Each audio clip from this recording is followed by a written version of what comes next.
সরকার ঘোষিত নির্ধারিত সময়েই বিচার সংস্কার এবং নির্বাচন করা সম্ভব, তবে ধীর গতিতে কাজ করছে সরকার, বলেছেন জাতীয় নাগরিক পার্টির আহ্বায়ক নাহিদ ইসলাম। বিকেলে রাজধানীর মোহাম্মদপুরে সূচনা কমিউনিটি সেন্টারে শহীদ পরিবারের সাথে সাক্ষাৎ অনুষ্ঠানে তিনি আরও বলেন, সরকারকে নানা পক্ষ থেকে বাধা দেওয়া হচ্ছে।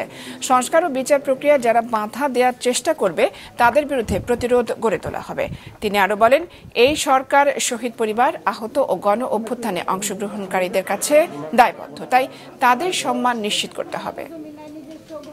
যদি নির্বাচন বলেন, ভোট চাওয়ার জন্য তো মানুষের কাছে যেতে হবে, শহীদ পরিবারের কাছে যেতে হবে, তখন তো তারা প্রশ্নের সম্মুখীন হবে যে কতটুকু বিচার হয়েছে আর কতটুকু সংস্কার হয়েছে।